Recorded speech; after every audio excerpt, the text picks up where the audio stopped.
I'm going to be talking about the various forms of magnesium and what they can do for your body. Not every magnesium is the same.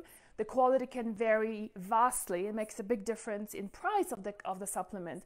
But more importantly, what it does to your body can be from having something like 3% availability and actually potentially do damage to, especially to your gut lining, all the way to being highly bioavailable, but a little bit more expensive. So let's maybe talk about the symptoms of being low in magnesium. I have to tell you, vitamin D and magnesium, I feel like those are the two that almost every woman I know is somewhat deficient in. Vitamin D, that's pretty, that's pretty expected, because especially if you're living in the north hemisphere, sorry. If if you're living in Costa Rica or something all year long, or Florida, then you probably can get your vitamin D easily. But not when it comes to, otherwise if you live like I do in Colorado.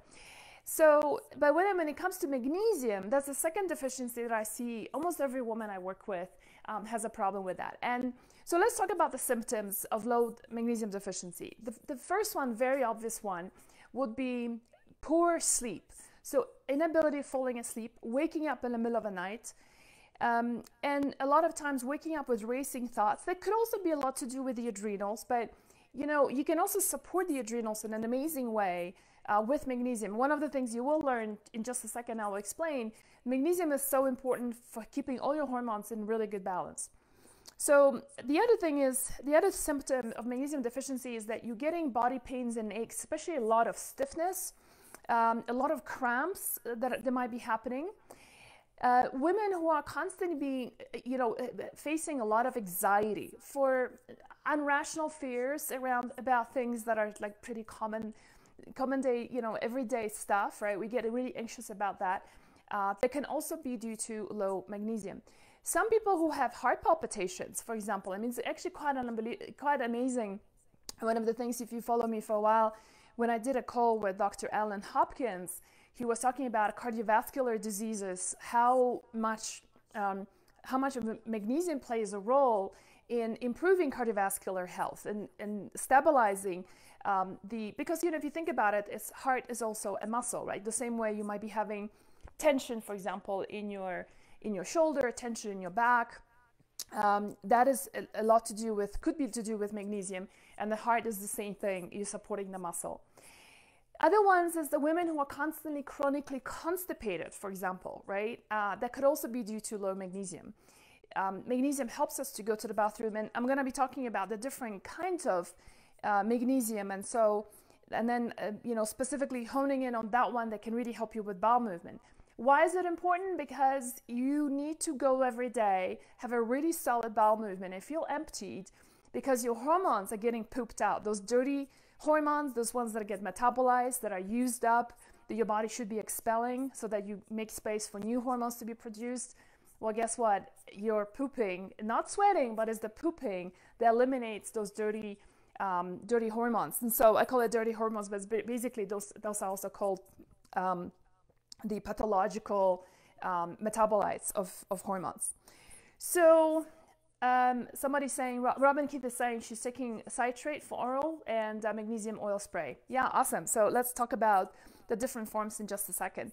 So I'm curious, is there any one of you, and there's also an article that Jean just posted about the different forms of magnesium. So in case you can't stay through the whole call, that's okay. Then just read the article. Some of you I know are more of video watchers, and others you prefer to read. I'm definitely more of a reader. All right, so let's talk about the different forms of magnesium. So the first one I want to just tell you about is the one that I personally love the most, and that is in the form of a glycinate form. So the ones I'm going to talk about today is citrate, glycinate, malate, and chloride, magnesium chloride. I'm also going to cover other forms of magnesium, such as magnesium threonate, magnesium lactate, stearate, and let me just give me a second. Let me go back to my notes. And oops, that disappeared. So there is going to be, and feel free to post your question on magnesium, and then I can get to it as well. Another one I want to definitely cover is oxide. That's a big one. So one of the things you can do while I'm talking, go over to your kitchen or wherever you're keeping your supplements and take a look at the form of magnesium that you are using, because I think that's gonna be an interesting one for you to find out whether what it can do for you. Right now, the difference is the reason why magnesium comes in all these different forms is because the magnesium molecule needs to be attached to a carrier molecule. And that's why whether it's in a citrate form, whether it's in a glycinic acid, whether it's in the malic acid, whether it's sulfur, whether it's magnesium, so chloride, there's basically the attachment that's necessary. Do you want me to maybe start off with talking about the magnesium that is super common? And I'll just start off with that. That's the one that I particularly have a real angst about, because it is touted as being the great magnesium, and it's not. And it's magnesium oxide. So you won't even find that in my house. The reason why I don't like magnesium oxide is for two reasons. One is that the absorbability of the magnesium, the bioavailability and hence the absorbability of the magnesium in an oxide form is very, very low. It's as low as 3%. Okay, and if you compare this to, for example, the glycinate form, which is this one here, you're talking about something as high as 67% availability. So hugely different. Now, my other kink about, the other angst that I have about magnesium oxide is the fact that it is perpetually used by companies that are focusing a lot on marketing, focusing a lot of the multi-level marketing companies. Spin stories, right? How amazing the product is and how much R&D goes into it, and really is nothing but that. And so you can really evaluate the quality of this company's supplement line and their level of integrity when you look at their form of magnesium. If they're using magnesium oxide, I would recommend put that aside. Don't ever touch that, because the chances are there's a lot of other ingredients that are using that you might not be familiar with, because you're not a chemist. It's not your job to know this, right? And it's a cutting corners. It's a cheap form of magnesium, but it's very poorly absorbed. The other thing about it is that I've had a number of people telling me that when they were doing magnesium supplements, they start developing body pains and aches, including joint pains, and a lot of people were complaining about digestive problems. Why? I think it's also probably because apart from magnesium oxide, oftentimes they put in magnesium stearate, which is an anti-caking agent, which is also used as a stabilizer for anti-caking agent in a lot of different supplements, not just magnesium, but also look at your zinc, look at your, could be vitamin Bs.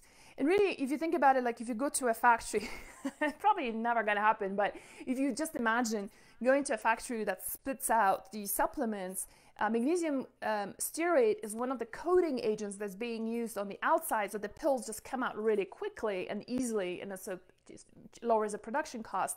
But also on the inside is used so that ingredients don't, the powder doesn't cake up, right? And it is not to say that, is that the only way that we can prevent it from happening? No, but it's more expensive and it takes more work to prevent the powder from caking or the supplements from coming out of the machines. Stearate is just, again, is the cheapest form. So if you see magnesium stearate, and if you could, Jean, if you could just post the name in case people are not really familiar with magnesium stearate and magnesium oxide, those are the two big no-nos. Like I said, it just really shows you the lack of commitment of the supplement company to coming up with top quality products, and it's not going to serve you well. The market challenges with these kind of supplements is that they tend to be cheap, right? I actually just went yesterday and took a look at how much are those cheap magnesium bottles, even at Whole Foods, and it was as low as $17, right? Now, for those of you who have my supplement guide for hormone balance, and if you don't, then Jean, maybe post the link to our hormone balance supplement guide. It's a guide that shows you, depending on what kind of hormonal imbalances you have, what are the nutrients that could potentially be beneficial for you. It's a super comprehensive guide. People's been telling me that I should be publishing that as a book. So in the supplement guide, what I did was I did a breakdown that if you spend $17 in the amount of magnesium you're getting, versus a bottle. I can't remember what I was selling. I mean, magnesium. It's in a different form. It's in a glycinate form, which is highest absorbability. I think it's like $24, if I'm not mistaken.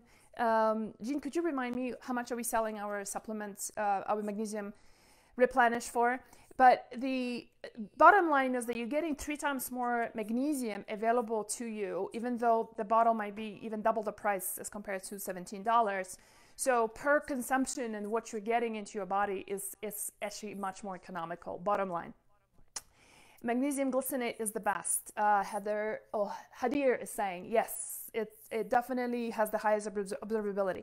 So, you know, if you want to go out there and invest in a good form of magnesium, and I would say that, you know, this is one of the supplements I would say that makes one of the biggest difference when people start taking it, because everything just starts falling into place. We feel PMS gets better. I've had women tell us that their fibroids start shrinking. It's super helpful for women going through perimenopause, menopause. The thyroid loves magnesium. You know, the conversion of T3 to T4 to T3 hormone can be dependent on magnesium as well, or deficiency of which. So yeah, so quite a lot of really wonderful hot flashes. Let me not forget about that. A lot of women report feeling so much better, but also energy. So let's just talk about the different kinds of magnesiums that we have in our store. You can, of course, go and get glycinate from anywhere else. If you want to support us, I would always be very, very appreciative.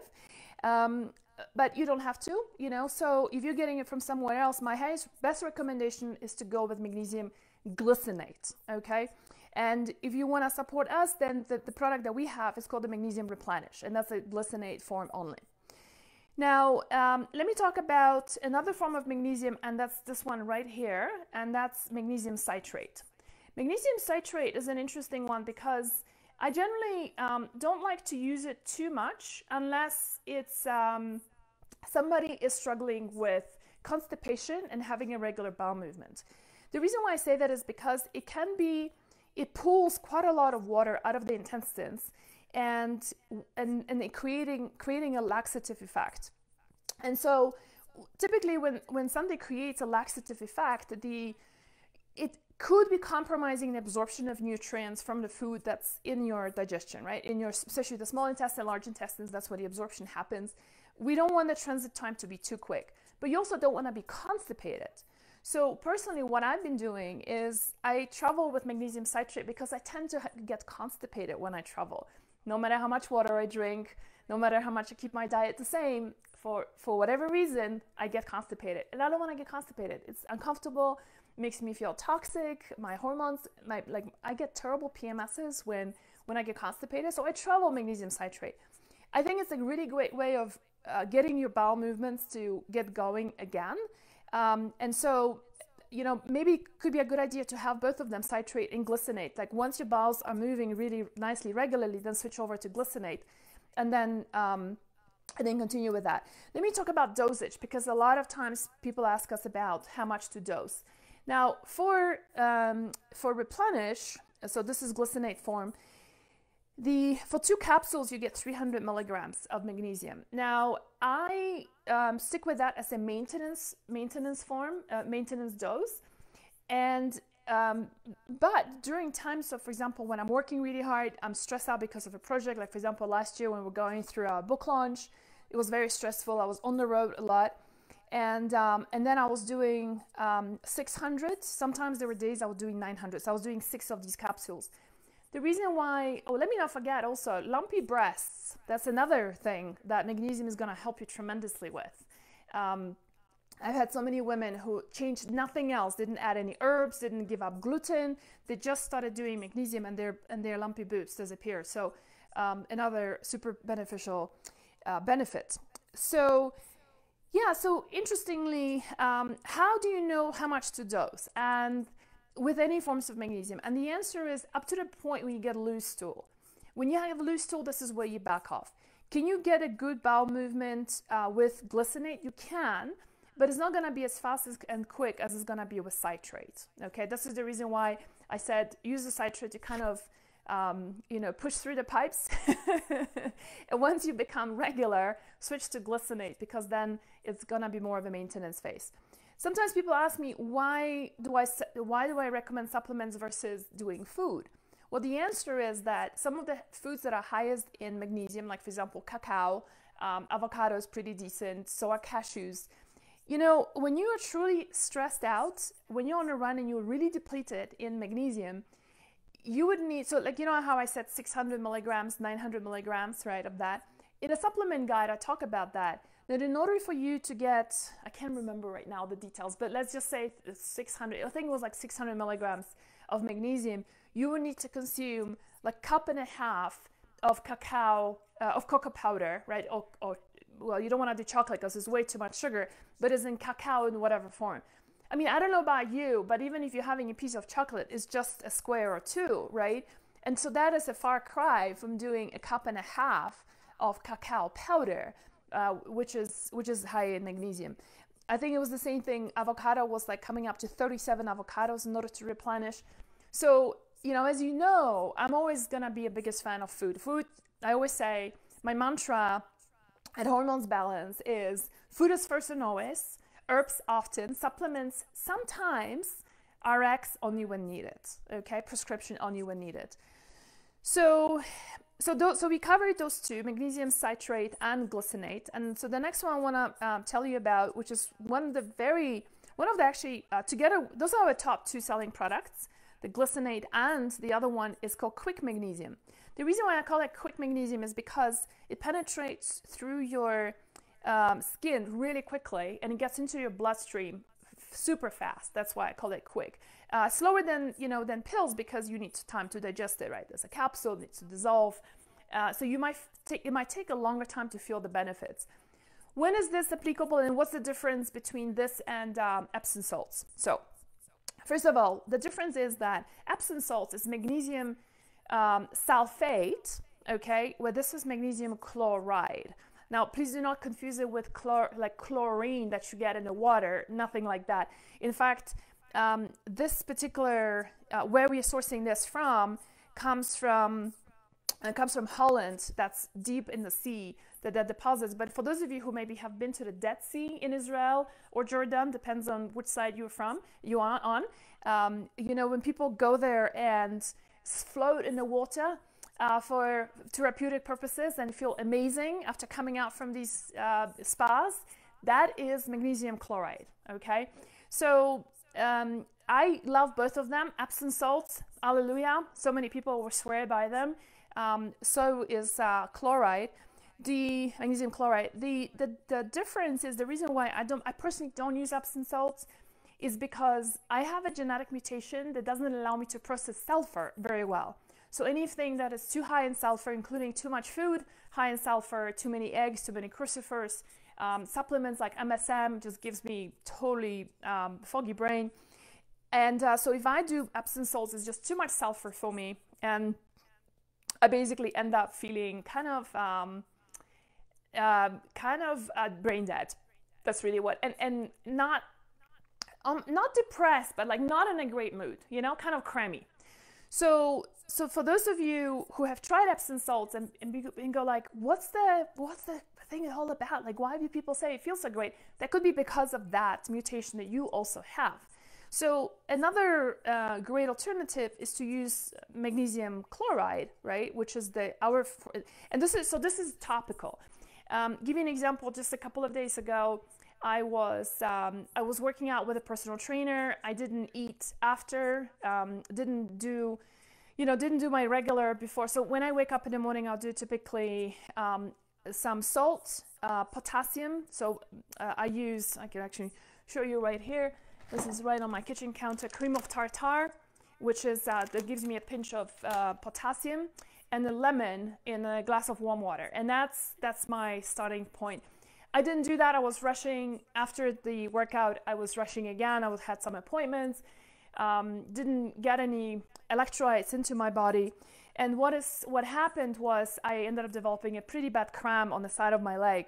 I applied this, our magnesium quick magnesium, and within, it was like less than a minute, and it was gone. So, you know, it's a signal. I think when it comes to things like cramps, it's a signal that there is some kind of a deficiency going on. I think it's a wonderful way of quickly fixing it but I would use probably supplemental form or oral versions of it on a regular basis. You get 200 milligrams of magnesium for 1 teaspoon of quick magnesium.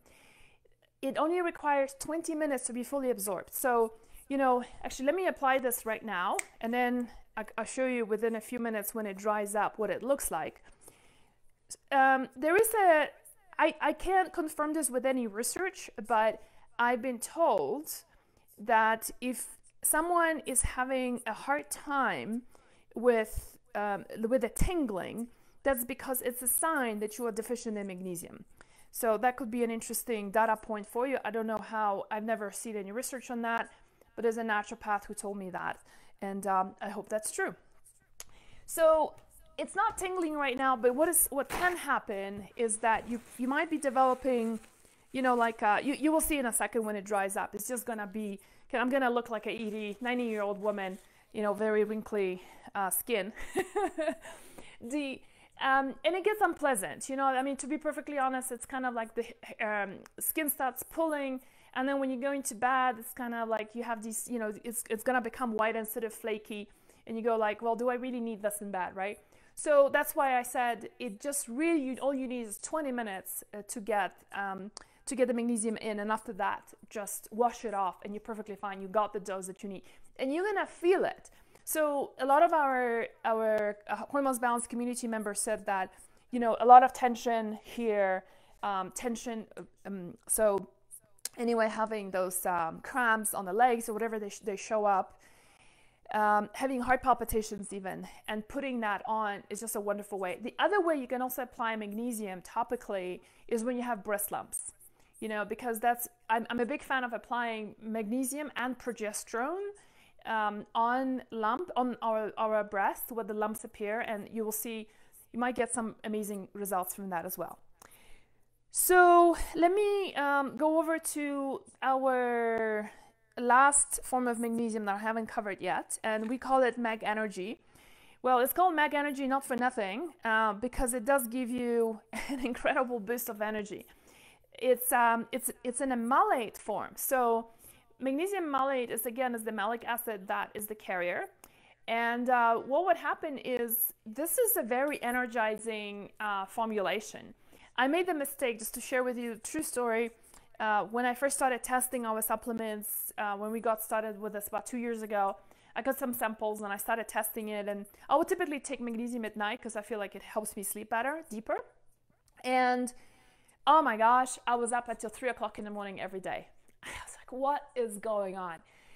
Is there some caffeine that's hiding in some food that I'm eating? Like, I just could not figure out what it was until I shared with one of our consultants, and she said to me, are you taking malate by any chance, magnesium malate? She says, yeah, that's what's keeping you awake. So on the flip side, if you're running low on energy, magnesium malate is actually a wonderful addition to your protocol. Now, I just want to stress, it's not like a caffeinated kind of energy, right? It's not going to zap your adrenals. It works very much on the mitochondrial level and not on boosting your adrenals or giving you like a boost of, you know, of adrenaline. It doesn't work that way. So you're not going to zap your adrenals by any chance by getting that energy. You're not, you know, I call it, you're not getting energy credit, if you will, right? There's no withdrawing money out of your bank account and then wondering whether this is. So it's beginning to, I'm just going to show you my hand. And if you can see this, it's becoming a little white. So it's not fully dried yet, but it's becoming white on the side here, you know, and then it becomes powder-like, and it's gonna, as you can see, probably a little bit like as if it was snowing. That's basically what's gonna happen. It will dry off and come off, or just go and wash it off.